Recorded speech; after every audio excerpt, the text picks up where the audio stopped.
안녕하세요. 경자입니다. 이제 1분기 배당 기준일이 지났습니다. 그래서 2분기 배당주, 즉 반기 배당하는 종목들에 대해서 관심을 두실 필요가 있는 시기인데요. 오늘은 반기 배당하는 종목 중에서 가장 높은 배당 수익률을 기록하는 두 종목을 소개를 드릴 겁니다. 그럼 오늘도 천천히 말씀을 드려볼게요. 반기 배당 기준일은 6월 마지막 날인 30일입니다. 배당금을 받으려면 항상 3일 전에 보유를 해야 된다는 것, 이제는 알고 계시죠? 그러므로 2분기 배당금을 받기 위한 날짜는 6월 28일 화요일이 됩니다. 그리고 가끔 질문하시는 분들이 계시는데요. 배당금은 6월 28일 하루만 보유하셔도 받을 수 있습니다. 그러므로 6월 28일에 매수를 하셔도 되고 지금부터 매수를 하셔도 됩니다. 중요한 것은 6월 28일 당일에 내가 이 주식을 가지고 있느냐, 없느냐로 배당금 지급 결정이 됩니다. 그리고 6월 29일에는 배당락이 나올 텐데요. 반기로 배당하는 종목들은 분기 배당주보다는 배당금 규모가 있기 때문에 배당락이 조금 더 크게 나옵니다. 그래서 6월 29일에 매도를 하셔도 배당금을 받을 수는 있지만 배당락으로 어느 정도는 하락이 나온다. 이렇게 이해를 하시면 좋을 것 같아요. 제가 이번 주에 배당주 투자하는 방법에 대해서 영상으로 소개를 드렸는데요. 그 영상을 보신 분들은 제가 영상에서 말씀드렸던 투자 방법을 오늘 소개드리는 종목과 연결을 해서 한번 고민을 해보시는 것도 좋을 것 같습니다. 그리고 보지 못한 분들은 영상 마지막에 링크를 걸어 둘 테니까요. 배당주 투자에 관심 있는 분들은 한번 보시면 좋을 것 같아요. 반기 배당금은 8월 중에 입금이 됩니다. 배당소득세 15.4% 제외를 하고 받을 수 있고요. 1년의 배당금과 은행 이자 등 금융소득이 2천만 원 이상이라면 5월에는 종합소득세 신고를 하셔야 됩니다. 그리고 배당소득은 건강보험료에 합산이 되거든요. 지역가입자라면 직장인보다 건보료가 조금 더 가파르게 올라갈 수 있기 때문에 이런 부분들도 고려를 하시면서 투자하시는 게 좋을 것 같습니다. 반기 배당하는 종목은 40개인데요. 리츠까지 포함하면 50개가 넘어갑니다. 화면의 반기 배당주 중 가장 안정감 있게 모아갈 만한 종목은 맥쿼리 인프라라고 개인적으로 생각하고 있는데요. 맥쿼리 인프라를 제가 리츠로 분류하고 리츠 배당주로 소개를 드렸습니다. 리츠 종목들만 모아서 소개를 드렸는데요. 이 영상 역시 영상 마지막에 링크를 걸어 두도록 하겠습니다. 리츠는 연말정산을 하셔야 되는 직장인 분들이 IRP 계좌로 투자를 한다면 좋은데요. 내용 한번 보시면 이해가 되실 겁니다. 자, 그럼 본론 시작할까요? 오늘 소개드릴 종목은 현대중공업 지주 그리고 리드코프입니다. 배당주 투자하시는 분들 대부분 아시는 종목이죠. 그만큼 고배당주로 유명한 종목인데요. 현대중공업 지주는 작년에 배당금으로 총 5,550원을 지급을 했고요. 4월 1일 주가 기준 수익률이 10.3%입니다. 어마어마하죠. 그리고 리드코프는 작년 배당금은 800원이었고요. 4월 1일 주가 기준 수익률은 9.2%로 역시 이 종목도 어마무시한 고배당주입니다. 그럼 이 두 종목 투자해 볼 만한지 여러 가지 포인트들을 체크를 해보도록 하겠습니다. 먼저 현대중공업 지주부터 볼까요? 현대중공업 그룹이 최근에 사명을 변경했습니다. 그래서 이제는 HD 현대그룹으로 이름이 변경되었는데요. 현대중공업 지주는 말 그대로 HD 현대그룹의 모든 계열사를 지배하는 지주회사입니다. 주요 계열사는 작년에 상장했던 현대중공업을 포함하는 한국조선해양이 있고요. 조만간 청약 종목으로 만나게 될 현대오일뱅크가 있습니다. 그리고 작년에 인수했던 현대두산인프라코어와 현대글로벌서비스 등 모든 계열사의 최대 주주가 현대중공업 지주가 되겠습니다. 배당금을 연도별로 세부적으로 보면 작년부터 반기 배당을 시작했는데요. 그리고 작년에 5분의 1 액면 분할도 했습니다. 그래서 액면 분할 기준으로 배당금을 보면 19년도와 20년도에는 기말 배당으로만 3,700원 배당하다가 작년에는 상반기에 1,850원의 중간 배당금을 주었고 기말에 또 3,700원 배당금을 지급하게 됩니다. 그래서 21년도에 배당금이 크게 늘어났는데요. 올해 2월 달에 현대중공업 지주는 배당 관련 공시를 합니다. 먼저 연 1회 중간 배당을 추진한다고 합니다. 그래서 올해도 당연히 중간 배당은 할 것으로 생각이 되고요. 그리고 향후 3년간 배당 성향을 70% 이상 추진하겠다고 합니다. 배당 성향에 대해서 잠깐 설명을 드리면 기업이 벌어들였던 이익 대비 배당금 규모가 얼마였느냐를 의미하는 건데요. 예를 들어서 기업의 이익이 100억 원이었고 배당금 총액이 70억 원이었다면 배당 성향은 70%가 되는 겁니다. 그리고 이 배당 성향은 별도 재무제표상 당기 순이익 기준이라고 했는데요. 현대중공업 지주는 모든 계열사의 실적이 다 연결이 되어 있고 그 연결된 회사들의 배당금이 본인들의 별도 이익이 됩니다. 그럼 작년에는 별도 기준 이익이 얼마였는지 한번 볼까요? 21년도는 별도 기준 이익이 약 5천억 원이었는데요. 연결 기준으로 보았을 때 순이익은 1323억 원의 적자가 나왔지만 별도 기준으로 보면 5천억 원 이익이 나온 것입니다. 그러므로 5천억 원 중 약 3,900억 원을 배당에 활용하는데요. 그런데 20년도를 보면 이익이 864억 원이었는데 배당을 2,615억 원을 했습니다. 이익보다 더 많은 돈을 배당한 것이죠. 그러므로 이 종목은 순이익 규모보다는 배당 금액을 유지하려는 대주주의 의지가 강력한 종목이다라고 볼 수 있는데요. 이렇게 배당금에 집착하는 이유가 있겠죠. 먼저 현대중공업 지주의 지분 구조를 알아야 됩니다. 정몽준 회장이 지분 26.6%를 보유하고 있고요. 정몽준 회장은 현대그룹 창업주이신 정주영 회장님의 아들이죠. 그리고 정몽준 회장의 아들인 정기선 사장이 지분 약 5.3%를 보유하고 있습니다. 이쯤 되면 느낌이 오시죠? HD 현대그룹은 슬슬 아버지에게서 아들로 승계가 진행되고 있습니다. 그런데 우리나라 상속이나 증여세율이 만만치 않습니다. 정기선 사장이 지분 5%를 취득할 때 증여세가 1,500억 원이었는데요.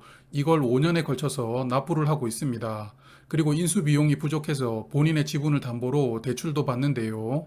그렇기 때문에 매년 증여세도 내야 되고 또 대출도 갚아야겠죠.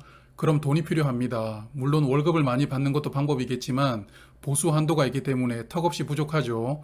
그래서 대부분은 배당을 많이 하고 그 배당금으로 이런 부분들을 해결하는데요. 고배당주들의 대부분은 이런 사정이 있는 경우가 많습니다.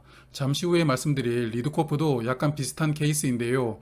그래서 최대주주가 돈이 필요하기 때문에 결국 배당금 규모를 줄이는 것이 쉽지 않겠다 생각이 되고요. 웬만하면 배당금은 매년 유지라도 하지 않을까 생각이 됩니다. 그리고 HD 현대그룹은 올해 실적이 좋을 것으로 전망이 되는데요. 컨센서스 기준으로 21년 순이익은 1,860억 원이었는데 올해는 1조 3천억 원이 예상됩니다. 물론 이게 연결 실적 기준이기 때문에 배당금 규모를 결정하는 별도 기준 이익을 파악할 수는 없습니다만 여하튼 연결 실적이 좋은데 별도 실적이 나쁠 확률은 적겠죠. 그래서 올해도 배당금 규모는 전년 수준 정도를 기대를 해볼 수 있다고 생각합니다. 자, 그럼 올해도 작년 수준으로 배당금을 받을 수 있다면 22년 상반기 배당금은 1,850원이 되고요. 3월 31일 주가 기준으로 수익률은 3.4%입니다. 웬만한 배당주 기말 배당금보다 많죠. 그리고 기말까지 보유하면서 배당금을 다 받는다면 수익률은 10.3%인데요. 엄청난 배당 수익률을 보여주는 종목입니다. 그럼 차트를 한번 볼까요? 작년 말 배당락 전에 주가가 57,900원이었습니다. 배당락도 배당락인데 연초에 종합주가지수가 많이 하락했죠. 그래서 현대중공업 지주도 주가는 45,500원까지 하락합니다.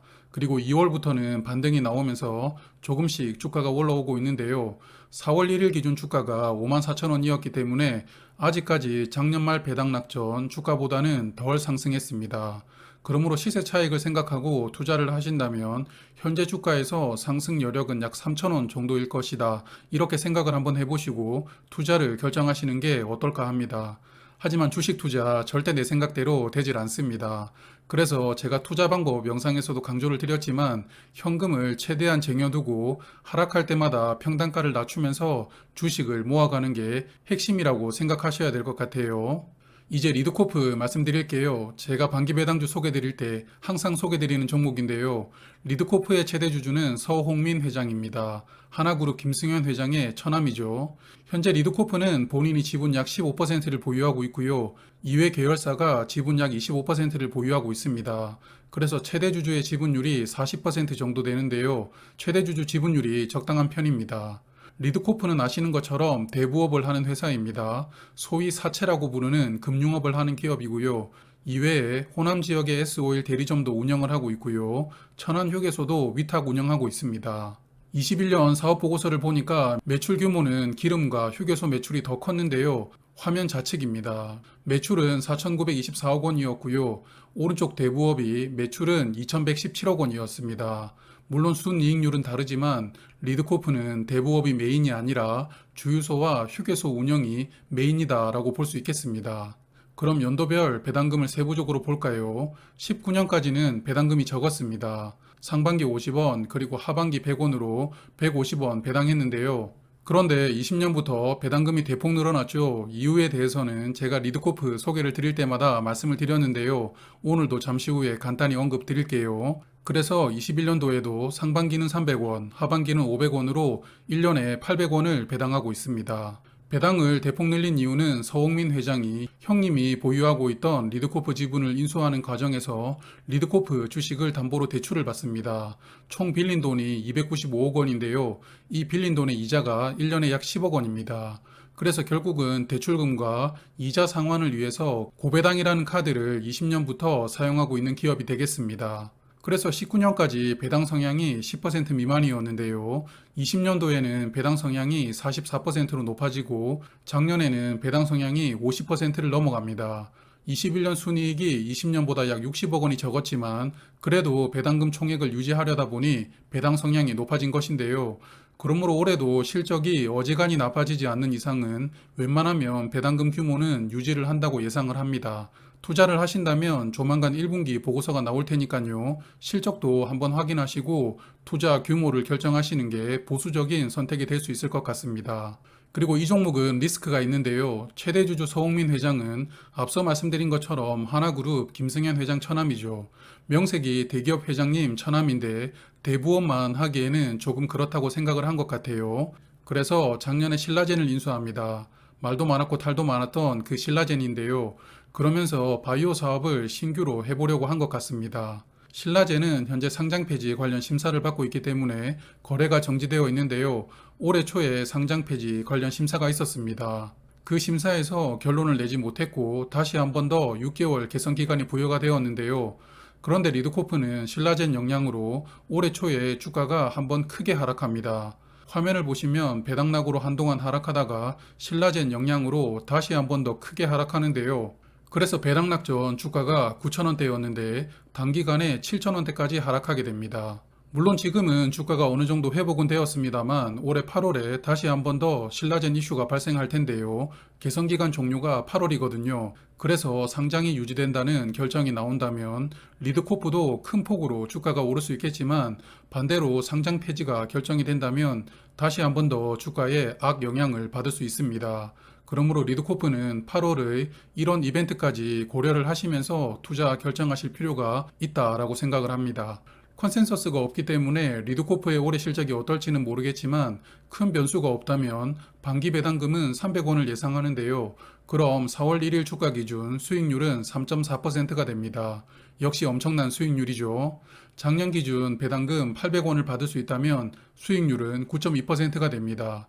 화면은 주봉 차트인데요. 앞서 말씀드렸지만 배당락과 신라젠 영향으로 주가가 크게 빠졌다가 현재는 주가가 많이 회복됐습니다. 배당락 직전 주가가 9,390원이었는데요. 현재 주가와 약 600원 정도 차이가 있습니다. 저는 이 정도까지는 주가 상승을 기대를 해볼 수 있다고 생각은 하고 있습니다만 이 종목도 1분기 보고서 실적을 확인하시면서 투자 규모를 늘려가시는 편이 좋을 것 같아요. 그리고 흥미로운 부분이 있습니다. 리드코프의 경쟁사는 러시앤캐시인데요. 러시앤캐시는 아프로 파이낸셜 대부라는 회사의 브랜드입니다. 그리고 이 아프로 파이낸셜 대부는 OK 금융그룹에 속해 있는 회사인데요. 화면의 왼쪽은 20년도 주요 주주 명단이고 오른쪽은 21년도의 주요 주주 명단입니다. 20년도는 아프로 파이낸셜 대부가 지분 약 6.7% 정도 보유를 하고 있었는데 21년도에 아마도 OK저축은행으로 지분을 넘긴 것 같은데요. 지분율이 9%까지 확대가 되었습니다. 그래서 경쟁사가 지분을 계속 늘리고 있는데요. 물론 최대주주 지분율이 40% 정도 되기 때문에 경영권 분쟁이 나오게 될 확률이 높지는 않지만 여하튼 경쟁사가 계속 지분을 취득하는 부분은 흥미롭습니다. 이런 부분들도 투자를 하신다면 한번 주의 깊게 보시면 좋을 것 같아요. 앞에서 한번 언급을 드렸지만 반기 배당주는 약 40종목 정도 됩니다. 그 중에서 오늘 소개드린 두 종목이 가장 배당 수익률이 높기 때문에 소개를 드렸는데요. 그래도 연간 배당 수익률 4% 이상 되면서 매년 안정적으로 배당을 하고 있는 종목들도 몇 개가 있습니다. 그래서 그런 종목들 중에서 관심 둘 만한 종목을 한 번 더 분류를 해보고 다음 주에 소개를 드리도록 할게요. 그럼 늘 성공하시는 투자 되시길 바라면서 저는 다음 영상에서 인사드리겠습니다. 오늘도 고맙습니다. 오늘도 기분 좋은 하루 보내세요.